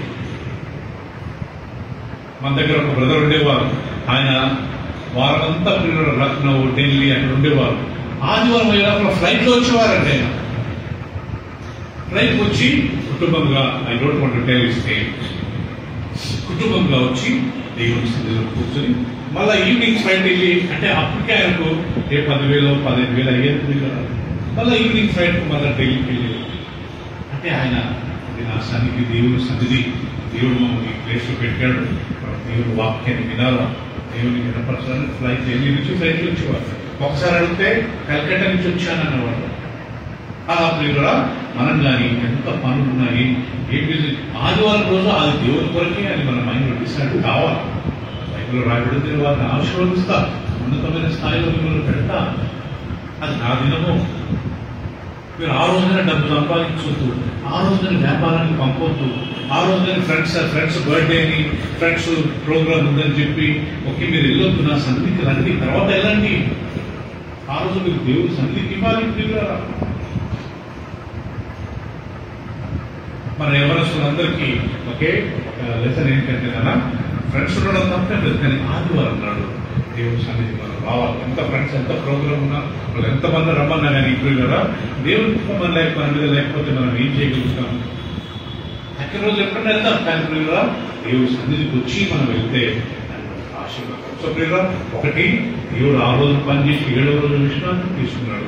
రెండోది 10 ఆజ్ఞలలో దేవుడు ప్రజలకు చెప్తున్నాడు, మీరు 6 రోజులు పనిచేయండి, 7వ రోజు మాత్రము నువ్వైనా, నీ కుమారుడైనా, నీ కుమార్తె అయినా, నీ దాసి అయినా, నీ దాసుడైనా, నీ గాడిద గాని, నీ ఆవు గాని ఏదని పని చేయకూడదు. ఆ రోజు విశ్రాంతి దినము. దేవుడు దాన్ని పరిశుద్ధపరిచి ఆశీర్వాదించాడు. దాన్ని ఎవరైతే గనపరుస్తారో దేవుడు వారిని గనపరుస్తారు. ఇప్పుడు మనం చూసిన వాక్యాలు ఇవి ఎన్ని ప్రియుల పాత నిబంధన కాలంలో. ఒకవేళ ఆ రోజుల్లో ఎవరైనా దేవుడు ఆదివారం నాడు శనివారం నాడు దేవుడి సన్నిధికి వెళ్ళకుంటే ఏం జరిగేదంట? రాళ్లతో కొట్టి చంపేసి. అంటే ఏంటి అర్థము? సృష్టించింది నేను, మిమ్మల్ని సృష్టించింది నేను, మిమ్మల్ని బ్రతికించింది నేను, మీకు ఆరోగ్యం ఇచ్చింది నేను, మీకు ఉద్యోగం ఇచ్చింది నేను, మీకు డబ్బు ఇచ్చింది నేను, మీకు భార్య భర్త పిల్లలు ఇచ్చి మొత్తం ఇచ్చింది నేను. నువ్వు నేను చెప్పిన మాట వినకుండా ఉంటే మరి ఏం చేయాలి నిన్ను అని దేవుడు పాత నిబంధనలో ఇశ్రాయేలుతో ఇంత రూడ్గా బిహేవ్ చేస్తున్నాడు. ప్రేమించాడు. నా మాట విని నాకు లోపడితే జనముల కంటే నేను అధికంగా హెచ్చిస్తా, మీ గర్భఫలాన్ని దీవిస్తా, మీ పశువులను దీవిస్తా, మీ బయటికి వెళ్ళినప్పుడు దీవిస్తా, లోపల చూసినప్పుడు దీవిస్తా, నీ పెట్టి పిస్తే నీ తొట్టిని దీవిస్తాను, తిండికి తక్కువ చేయనంటాడు దేవుడు. నువ్వు బయటికి వెళ్ళినప్పుడు దీవిస్తా, లోపలికి వచ్చినప్పుడు దీవిస్తా, నువ్వేంటో అప్పిస్తావు కానీ అప్పు చెయ్యవు, అంత దయచేస్తా, కానీ నువ్వు నా మాట వినకుండా ఆ రోజున వ్యాపారం చేస్తే రాళ్లతో కొట్టమంటాడు ప్రియులారా. ఒకవేళ మనం మీద ఆ ఓల్డ్ టెస్టిమెంట్ టైంలో ఉండుంటే కదా మనందరి ఏం చేసేవాడు దేవుడు? ప్రజలతో చెప్పి రాళ్లతో కొట్టించావు. ఎక్కడ ప్రియుల వాక్యము తీసుకుందాం? ఆ వాక్యం ప్రియులు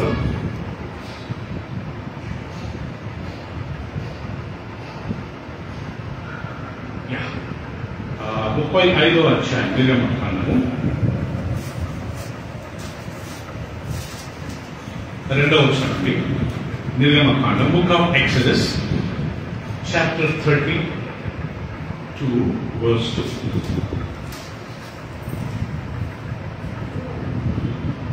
Ani, can you read Peter? 32 verse 2. And Aaron said unto them, bring of gold earrings, which are in the ears of the wives of the sons and the daughters, and bring them unto me. Okay, I'm sorry, ma. 31:15.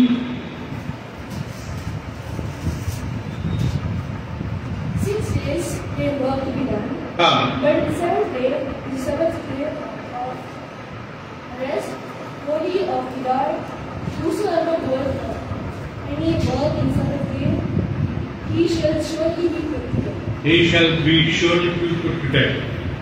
6 దినములు పని చేయవచ్చును, 7వ దినమున యెహోవాకు ప్రతిష్టమైనది విశ్రాంతి దినం. వినండి ప్రియులారా, ఆ విశ్రాంతి దినమున పని చేయు ప్రతి వాడును తప్పక, చెప్పండి ఏమని ప్రియులారా? తప్పక, నాకేం వినపట్లేదు, తప్పక మరణశిక్ష నందును. So brother, this is a punishment old testament లో. మనకు న్యూ టెస్ట్మెంట్ యేసు ప్రభు రాకుండా అదే ఓల్డ్ టెస్ట్మెంట్ కంటిన్యూ అయితే ఏమేమడదంట? రాళ్ళతో కొట్టి మనల్ని 6 days you work, 6 days you earn, nothing wrong. డబ్బు సంపాదించడం తప్పేం లేదు, ఉద్యోగానికి వెళ్ళడం తప్పేం లేదు, కాలేజ్కి వెళ్ళాలా, స్కూల్కి వెళ్ళాలా, మన వ్యాపారం చేయాలా, డ్యూటీకి వెళ్ళాలి, government job, private job, go 6 days, work 6 days. 7th day, no. If you work on 7th day to earn money, that will be, he will be put to death. He shall be put to death. అతనికి మరణ శిక్ష విధించవలేదు. ఏంటి ఆ మరణ శిక్ష? ఇప్పుడు చూపిస్తాను ప్రియులారా. ఆ మరణ శిక్ష రాళ్లతో కొట్టి చంపాలి. పాత నిబంధన కాలంలో దేవుడు అంత సీరియస్ ఉంటే న్యూ టెస్ట్మెంట్ లో ఆయన అంత సీరియస్ లేడంటారా? ఉంటాడు ప్రియులారా. కాకపోతే త్వరగా కోపపడేవాడు. పాత నిబంధన కాలంలో ఆన్ ద స్పాట్ ఒకరోజు ఒక ఆయన విశ్రాంతి దినమున కట్టె పుల్లలు ఏర్పడానికి వెళ్ళాడంట. ఏమైందంట ప్రియుల? కట్టె పుల్లలు ఏర్పడానికి వెళ్తే జరిగింది ఏం చూద్దామా? సంఖ్యాకాండము 15వ అధ్యాయం, book of Numbers chapter 15. Just look at that verse. What happened here? 15:32. ఏం జరిగిందంట ప్రియులారా? అందరూ చదువుతాను, మీరు దయచేసి గమనించండి. 32. ఇశ్రాయేలీయులు అరణ్యంలో ఉన్నప్పుడు ఒకడు విశ్రాంతి దినమున కట్టెలు ఏరుట చూచింది. వాడు కట్టెలు ఏరుట చూసిన వారు మోషే యొద్దకు, అహరోను వద్దకును, సర్వ సమాజం వద్దకును వారిని తీసుకుని వచ్చింది. వారికి ఏమి చేయవలనో అది విషదపరచలేదు కనుక వారిని కావలిలో ఉంచింది, జైల్లో పెట్టారు, మేబీ బంధకంలో. తర్వాత యెహోవా ఆ మనుషుడు మరణ శిక్ష నొందవలెనని సర్వ సమాజము పాలెము వెలుపల రాళ్లతో వారిని కొట్టి చంపవలెనని మోషేతో చెప్పాను. కాబట్టి యెహోవా మోషేకు ఆజ్ఞాపించినట్లు సర్వ సమాజము పాలెము వెలుపలికి వారిని తీసుకుని పోయి ఏం చేశారంట? రాళ్లతో వారిని సావగొట్టిరి. పాత నిబంధన కాలంలో ఒక వ్యక్తి, వీళ్ళంతా అరణ్యంలో ఉన్నారు ప్రియుల, ఇంకా వీళ్ళు ఐగుప్తుకి చేరుకోలేదు. ఈ 40 సంవత్సరాలు వీళ్ళు అరణ్యంలోనే ప్రయాణం చేస్తున్నారంట ఇశ్రాయేల్ జనాంగం. ఈ 40 సంవత్సరాలు వీళ్ళకి ఫ్రీ ఫుడ్ అంట, షీలా దేవుడు పరలోకం నుంచి మన్నను పంపేవాడు, మంచిగా తినేవాడు. వీళ్ళు వండుకోవాల్సిన అవసరం లే. సరే ఏదైనా వండుకోవాలన్నా, స్పెషల్ వండుకోవాలన్నా వండుకున్న వాళ్ళేమో. సో ఇతను ఏం చేశాడంటే, ఒక వ్యక్తి విశ్రాంతి దినం కట్టె పొలం వెళ్ళడానికి వెళ్ళాడు. మేబీ ఏదైనా చేసుకుందాం, చికెన్ లేకపోతే ఏదైనా చేసుకుందాం అనుకున్నాడు. కట్టె పొలం ఎదుర్కొంటుంటే అదే ఇశ్రాయేల్ జనాంగం కొంతమందిని చూసి, అరే నువ్వు శనివారం నాడు విశ్రాంతి దినము నువ్వు కట్టె పొలం ఎదుర్కొన్నావు ఏంటి? ఆ రోజు ఏ పని చేయకూడదు కదా నువ్వు.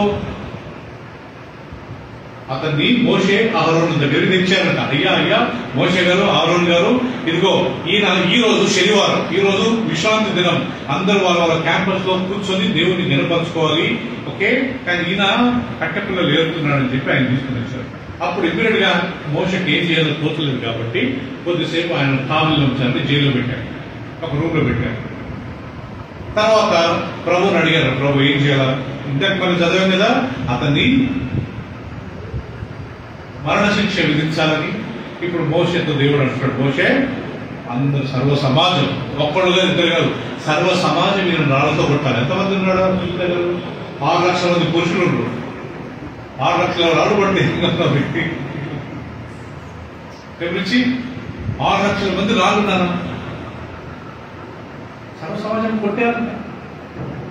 నాకు తెలిసి చచ్చిపోయిన తర్వాత కొట్టినట్టున్నారు. దేవుని మాట వినవా? నేను ఇంత దేవుడు ఇంత బ్లెస్ చేస్తే దేవుని వినవా? సప్రియులరా, ఓల్డ్ టెస్టిమెంట్ లో 6 రోజులు పనిచేసి 7వ రోజు దేవుడి సన్నిధికి వచ్చాడు. సో మనం ఇప్పుడు న్యూ టెస్టిమెంట్ లో నేను పోయిసారి చెప్పినట్టుగా మనం ఇప్పుడు రావాలా దేవుడి సన్నిధికి అంటే మనం ఆదివారం రావాలి. ఎందుకు ఆదివారం పిల్లలా? దేవుడు ఎప్పుడైనా చెప్పాడా ఆదివారం మీరు చేసుకోమని? ఎందుకంటే యేసుక్రీస్తు మరణించి తిరిగి లేచిన రోజు ఆదివారము. తీసుకుందామా? మత్తయి సువార్త 4 రాస్తారు, 4 ఏం రాస్తారు చూద్దాం. మత్తయి సువార్త 28వ అధ్యాయం.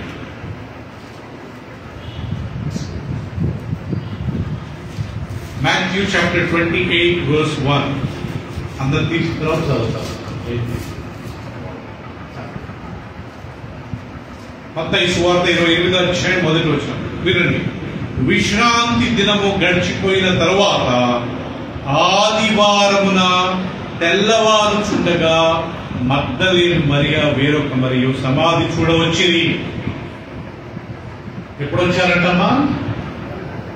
ఆదివారం నాడు.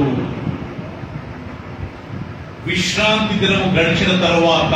విశ్రాంతి దినం ఎప్పుడు స్టార్ట్ అయిందంటే రాయాలమ్మా, విశ్రాంతి దినం స్టార్ట్ అయ్యేది శుక్రవారం నుంచి, శుక్రవారం సాయంత్రం 6 నుంచి శనివారం ఈవినింగ్ 6 వరకు విశ్రాంతి దినం. తర్వాత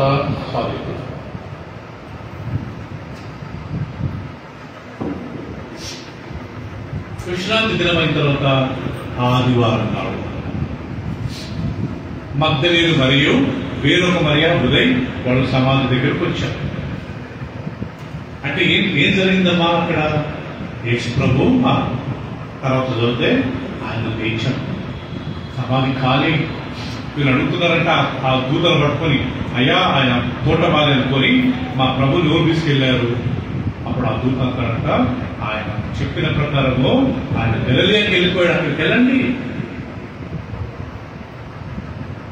మార్కు సువార్త, ఇప్పుడు మత్తయి రాశాడు కదా, మార్కు ఏం రాశాడు చూద్దాం ప్రియుల. 4 అదే మాటలు రాశారు ప్రియుల. 16వ అధ్యాయం మార్కు సువార్త 16వ అధ్యాయం తీసుకుందామా. యేసు ప్రభు ఎక్కడ లేచాడు? మత్తయి అంటాడు ఆదివారం నాడు, విశ్రాంతి దినం తర్వాత లేచాడు. మరి ఇక్కడ ఈయన ఏం రాస్తున్నాడు? 16వ అధ్యాయం మొదటి వచనము మార్కు సువార్త. విశ్రాంతి దినము గడిచిపోయిగానే మగ్దలేను మరియు యాకోబు తల్లి అయిన మరియు అనే వాక్యం రాయబడింది. విశ్రాంతి దినమైన తర్వాత 2వ వచనం, వారు ఆదివారమున పెద్దల కాడ లేచి బయలుదేరి సూర్యోదయమైనప్పుడు సమాధి వచ్చుచుండగా. ఆదివారం నాడు సూర్యోదయం వీళ్ళందరూ ఎక్కడికి వచ్చారంటమ్మా? సమాధి దగ్గరికి వచ్చారు. ఎవరు? మాక్సిమం లేడీసే, అంత స్త్రీలే. ఈరోజు మదర్స్ డే కదా, ఓకే, హ్యాపీ మదర్స్ డే. ఎవరెవరికి దేవుడు ఎవరైతే గర్భఫలాన్ని ఇచ్చాడో వారందరికీ హ్యాపీ మదర్స్ డే. అండ్ దేవుడు మీ అందరికీ దీవించాలని ఆమె. బైబిల్లో మదర్ చాలా గొప్ప రోల్ ప్లే చేస్తారు కదా బ్రదర్. ఆనంద్ గారు పొద్దున్న వచ్చి మా అమ్మకు ఫ్రూట్స్ తీసుకురావాలా అనుకుంటే ఫ్రూట్స్ దొరకలేదు. మీ మమ్మీ ఎవరంటే మీ మిస్సెస్ సార్ మా మమ్మీ, మీ మిస్సెస్ మా మమ్మీ సార్ అంటున్నారు. మాకు ఎంత హ్యాపీ అనిపించిందంటే నాకు ఆ మాట విని. అట ప్రతి స్త్రీ ఎవరెవరైతే ప్రియులరా తల్లి అయ్యారో వాళ్ళంతా చాలా తల్లులు అన్న. ఒకే సామ్యులు కన్న తర్వాత ఆయన గురించి ఎంత పాటుపడ్డాను. అందరూ నాకు తెలుసు ప్రియులు ఇక్కడ ఉన్న రాయలమ్మ కావచ్చు, మర్యాద కావచ్చు, షీలా కావచ్చు, అసుగిత శ్రీలేఖ గారు, జయంతి, సుప్రియ, వీళ్ళంతా వీళ్ళ పిల్లలు కానీ వాళ్ళు ఎంత బాగా మంచిగా పెంచారు. వాళ్ళ శ్రమ ఎంత గొప్పది కాదు.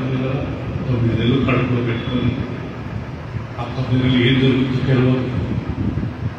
అన్న తర్వాత 3 పిల్లల్ని కదా, 3 పిల్లలు, 3 అబ్బాయిలే, 3 ఎంపీ బ్యాంక్ చెక్స్ అంటే సో ఇంతమందిని పెంచి ఇంత ఆశీర్వాదం ప్రియులరా.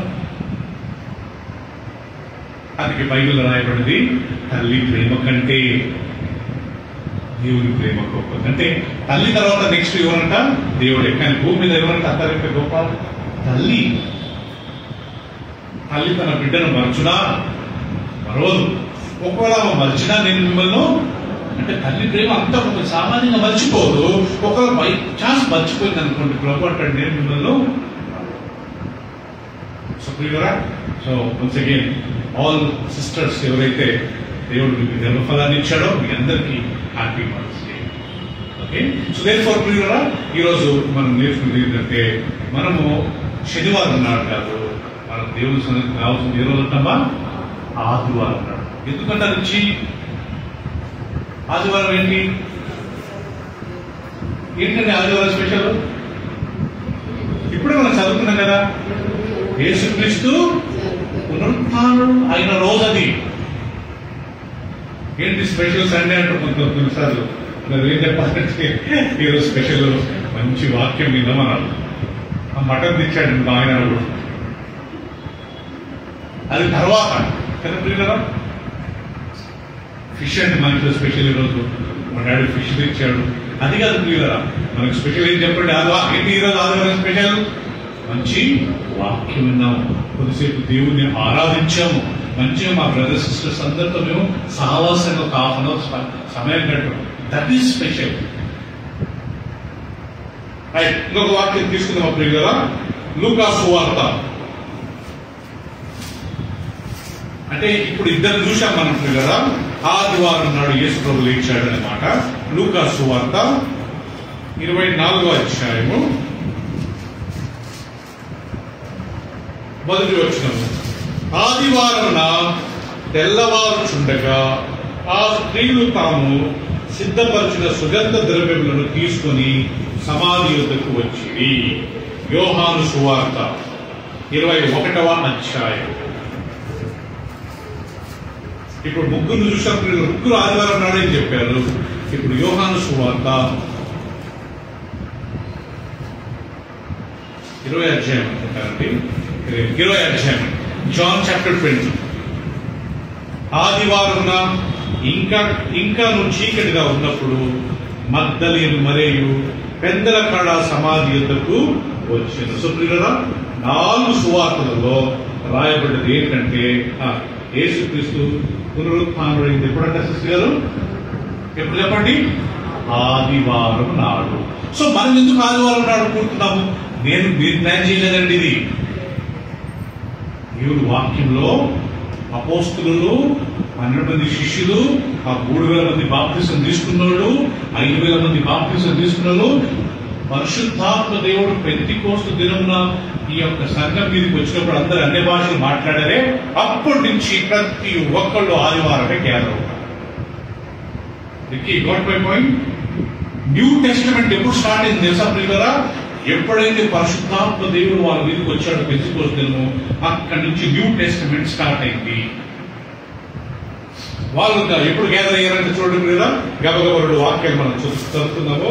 ఓకే, అపోస్తుల కార్యములు 2వ అధ్యాయము 7వ వచనం, 20వ అధ్యాయము 7వ వచనం. అపోస్తుల కార్యములు 20వ అధ్యాయము 7వ వచనం. Acts of the Apostles, chapter 20, verse 7. When they were started gathering, అంటే 20 verse 7.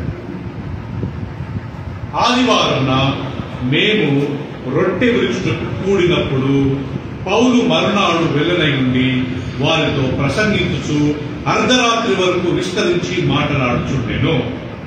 ఎప్పుడంట పిల్లలు వాళ్ళు ప్రభురాత్రి వల్ల తీసుకోవడానికి గ్యాదర్ అయింది? ఎప్పుడంట? 7వ వచనం నానా ఆ చదువు నుంచి చెప్పి, which is the first day of the week? Sunday. తెలుగులో రాయబడి ఆదివారం నాడు మేమందరం ప్రభురాత్రి వల్లను విచ్చడానికి సిద్ధంగా ఇంకా విలువలేదు. పౌలు రాత్రి వరకు వాక్యం చెప్పాడు. ఆ వాక్యం చెప్తుంటే ఒక్కొక్క ఆయన పైన కూర్చొని వాక్యం నిద్ర వచ్చి కింద పడి చనిపోయాడు. పౌలు వెళ్ళి జరగండి అని ఆయన మీద చేతులు వచ్చి ప్రేమ చేస్తే ఆ చనిపోయిన బాబు లేచాడు. హల్లెలూయా. పేతురు ఒక ఆమెను లేపాడు. ద్వారస్ కవిత ఆమె వివరాలు. పేతురు వెళ్ళి ఆమె చనిపోయినప్పుడు అందరూ వచ్చి ఆమె బతుకున్నప్పుడు కుట్టించిన బట్టలను చూపించి ఏడ్చేవారు. అప్పుడు పేతురు వెళ్ళి జరగండి ఆమె వచ్చి ప్రేమ చేసి ఆమె చనిపోయారు. యేసు ప్రభు ముగ్గురిని లేపాడు. ఒక అమ్మాయిని, ఒక అబ్బాయిని, మూడోది లాజరస్ కదా సార్. ఓల్డ్ టెస్టమెంట్ ఏలియా ఒక అబ్బాయిని లేపాడు, ఎలీషా ఒక అబ్బాయిని లేపాడు. మొత్తం బైబిల్లో 7 మందిని మృతుల నుంచి లేపాడు. ఏలియా ఒక అబ్బాయిని లేపాడు, ఎలీషా ఒక అబ్బాయిని లేపాడు, యేసుక్రీస్తు ముగ్గురిని లేపాడు, పేతురును ఒక విధవరాలను లేపాడు, అండ్ పౌలు ఒక అబ్బాయిని లేపాడు. మొత్తం 7 మంది. యేసుక్రీస్తు గారు చనిపోయి లేచాడు. ఈ 7 మంది చనిపోయి మళ్ళా లేరు. యేసు ప్రభు మాత్రం చనిపోయి మళ్ళా లేచి మళ్ళీ తిరిగాక చనిపోయి అలెగ్జాండర్ గారు చెప్పారు పిల్లలు ఆ రోజు పునరుత్థాన ముందు. యేసు ప్రభు గొప్పతనం ఏం తెలుసా రాయలమ్మా? లాజరు వీళ్ళంతా చనిపోయి లేచారు, మళ్ళా చనిపోయారు, మళ్ళా వాళ్ళు లేదని అంతే అయిపోయింది. ఒకసారి వాళ్ళు వచ్చాను. యేసుక్రీస్తు అట్ట కాదు, ఆయన లేచి మళ్ళా ఆయన చనిపోయారు. యుగం వరకు అది మనం యేసుక్రీస్తులోనే. సో ఆదివారం నాడు నేను రొట్టె విరిచని ఉన్నప్పుడు అనే మాట రాయాలి. ఇంకొక వాక్యం తీసుకున్నప్పుడు కదా, కొరింథీయులకు రాసిన పత్రిక 16వ అధ్యాయం, 1 Corinthians chapter 16 1 నుంచి 3 వరకు తీసుకున్నారండి. 16 పరిశుద్ధుల కొరకైన చందా విషయం అయితే ప్రియులను గుర్తుపెట్టుకోండి. దేవుడి వాక్యం చందా విషయం గురించి మాట్లాడుతుంది. పరిశుద్ధుల కొరకైన చందా విషయం అయితే నేను గలిలయ సంఘములకు నియమించిన ప్రకారము మీరు చేయుడి. ఏంటి? నేను వచ్చినప్పుడు చందా పోగు చేయకుండా ప్రతి ఆదివారం మీలో ప్రతివాడు తాను వర్ధిల్లిన కొలది తన ఎంత కొంత సొమ్ము నిల్వ చేయవలని. పిల్లలు గుర్తుపెట్టుకోండి. పౌలు అంటాడు ఆదివారం నాడు నేను వచ్చినప్పుడు వచ్చా, పౌలు బ్రదర్ వచ్చారు, మనం స్పెషల్ ఆఫరింగ్ తీసుకుందాము అని మీరు తీసుకోవద్దు. ఏం చేయండి? మీలో ప్రతివాడు తాను వర్ధిల్లిన కొలది ప్రతి ఆదివారము తన దగ్గర ఉన్న సొమ్మును కొద్దిగా దాచిపెట్టుకుని ఆదివారం వచ్చినప్పుడు దాని మీరు దేవుని సేవకు ఇవ్వండి. ఈ వాక్యాన్ని బట్టి ప్రతి చర్చిలో ఆదివారం ఆఫరింగ్ స్థానం తీసుకుంటారు. ప్రియులారా, బైబిల్ ప్రకారం ప్రియులారా కాంతలు ఎందుకు తీసుకుంటామంటే ఏదో దేవుడు తింటాడని కాదు, లేకపోతే దానివల్ల ఏదో దేవుని సేవకులు బ్రతుకుతున్నారని కాదు. ప్రియులారా, మనమందరం ఇచ్చే గుణం నేర్చుకోవాలి, మనకు ఆ ఇచ్చే గుణం రావాలి. అందుకని దేవుడు మనము ఇయ్యమంటాడు. ఇవ్వుడి, అప్పుడు మీకు ఇవ్వబడుతున్నారు. బైబిల్లో యేసు గురించి చెప్పలేదా? కాంతల గురించి చెప్పాడు. ఒకసారి మందిరం దగ్గర నిలబడ్డాడంట, అందరూ వాళ్ళు ఉన్న దాంట్లో అంతా ఇచ్చిపోతున్నారంట. లాస్ట్ ఒక ఆవిడ వచ్చి విధవరాడా, విధవరా, ఆమె ఎంత ఇచ్చిందంట? ఆ దగ్గర ఉన్నదంతా వేసిందట. 1 కాసా 2 కాసులా 10 పైసలా 50 పైసలా పావులనా, కానీ ఉన్నదంతా వేసిందట. తగ్గిన వాళ్ళంతా 10,000 20,000 30,000, ఎందుకంటే వాళ్ళు లక్షలు ఉన్నాయి. 10% వేసి ఉండొచ్చు. కానీ ఈమె ఏం చేసింది? 100% వేసింది. ఆమె దగ్గర ఉన్నదంతా 100% వేసిందంట. అంటే యేసుక్రీస్తు కాంతులు ఇచ్చుకోవడం గమనించడం లేదా మీరు? అందుకే బైబిల్ రాయబడింది, కైసర్ది కైసర్కి ఇవ్వండి, దేవుడిది అంటే అర్థం ఏంటి? గవర్నమెంట్కి ఇవ్వండి, విధవరాలకు ఇవ్వండి, దేవుని సేవకి ఇవ్వండి. ఇది తీసుకెళ్లి విధవరాలకు ఇవ్వదు, ఇది తీసుకెళ్లి మనం గవర్నమెంట్ ట్యాక్స్ కట్టకూడదు. అర్థమైంది కదా? ఈ వాక్యంలో దేవుడు మనకు నేర్పించాయి. మనం వీటికి మనం లోబడకుండా మనం వీటి ప్రకారం చేయకుండా మనకి ఆశపడతాం. ఆదివారం నాడు మీరు చందను పోగు చేసుకుని మీరు వచ్చినప్పుడు ప్రతి ఒక్కరు వర్ధిల్లు తప్పలేదు. మిమ్మల్ని దేవుడు ఎంత బ్లెస్ చేశాడో అంత మీరు తీసుకుంటండి. దేవుడు తిని ఆయన లాభం పొందడు. దానివల్ల మనకు ఆశీర్వాదం ఇగుడి అప్పుడు మీకు ఇవ్వబడు. వారిలోకి యొక్క కిటికీలు తెరిచి నేను మిమ్మల్ని పట్టజాలంతగా. సో కాబట్టి ప్రియులా, మనం ఆదివారం నాడు దేవుడి సన్నిధికి ప్రతి ఒక్కరూ రావాలి. నా కన్క్లూషన్ ఏంటంటే, ఆ రోజు మీరు ఏమైనా పని చేసుకోండి, ఆ రోజు ఏ ఫ్రెండ్ దగ్గరికి వెళ్ళండి, ఆ రోజు ఎక్కడన్నా ఏదైనా చేసుకోండి, ఏ వ్యాపారం అనేది తీసుకోండి. కానీ 7వ రోజు ఏదో ఆ రోజు మనకు ఆదివారం, పాత నిబంధనలో వాళ్ళకి ఏ రోజు? శనివారం కదా, మనకు ఆదివారం. సో కాబట్టి మీరు ఇది నా హంబల్ రిక్వెస్ట్, మీరు రాకుంటే నాకేం నష్టం లేదండి. నాకేం నష్టము? ఎవరన్నా ఆదివారం రాకపోతే నాకేంటి నష్టము? సంఘానికి ఏంటి నష్టము? పోగొట్టులేదు మనమే. దేవుడు నన్ను 36 సంవత్సరాల క్రితం సేవకు ఇచ్చాడు. నేను కర్ణాటక, మహారాష్ట్ర వేరే ప్రాంతాల్లో సువార్తను ప్రకటించి లాస్ట్ అలవాటు వచ్చాను. నేను బ్రతికిన రోజు నేను ఇదే సేవ చేస్తాను. నా పనిని నేను కంటిన్యూ చేసుకుంటాను. నా పోషణ గురించి దేవుడు చూసుకుంటాడు. కానీ మన డ్యూటీ మనం చేస్తే అది మనకు ఆశ ఉంది. ఆదివారం నాడు అందరం వస్తాం, భక్తిగా ఉన్నాము, దేవుని గణపరుస్తాము. మన పిల్లలకు దిగదు, మనకు దిగదు. నేను ఉన్నతమైన స్థాయిలో పెడతానంటాడు. నా విశ్రాంతి దినం ముందు మీరు నన్ను గణపరిస్తే మనిషికి బ్రేక్ కావాలి. ఆదివారం బ్రేక్ ఇచ్చేది దేవుని స్థుతించడానికి.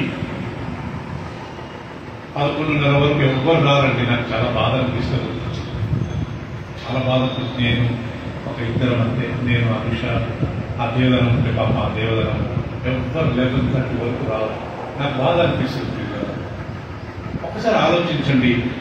నేను చంద్రుగా చెప్తున్నాను పిల్లలు, మనం అయినంత వరకు దేవుడు ప్రయత్నం చేసి ఆమె ప్రార్థన. పరిశుద్ధుడా, ఇంతవరకు ఈ వాక్యం ద్వారా మాతో మాట్లాడిన స్తోత్రాలు. మేమందరం భక్తిగా ఈ సన్నిధికి ఇంపార్టెన్స్ ఇచ్చే బాధ్యత మాకు దయచేయండి. ఆదివారం నాడు మేమందరం ఈ సన్నిధికి సరైన సమయానికి వచ్చి ఆరాధించి నిన్ను బలపరిచి నీ వాక్యం విని మేము కుటుంబంగా దేవుని సాధించి, పాత నిబంధన కాలంలో మీరే ఆ రోజులు పనిచేసి 7వ రోజు విశ్రాంతి తీసుకున్నారు. కాబట్టి మేము కానీ ఆ రోజు పనిచేసి 7వ రోజు నీ సన్నిధికి మేము సమయం ఇవ్వాలి. ఆ రోజు ఫ్రెండ్స్ కాదు, ఆ రోజు మా చుట్టాలు, మా బంధువులు ఎవరు వచ్చినా కానీ మేము నీ సన్నిధికి రావాలి, నీ వాక్యం వినాలి, ఈ సమయం గడపాలి. That's what you're looking for. మీరు సృష్టించింది, మీరే మమ్మల్ని సృష్టించింది కాబట్టి మాకు సాయం చేయండి. క్రీస్తు పేరట ప్రార్థించి వేడుకుంటున్నాను తండ్రి. అందరి చేత ఆమె ప్రభు రాత్రిలో పాల్గొనుకున్న ప్రియులారా, ఒక నిమిషం తీసుకునే వారు లేచి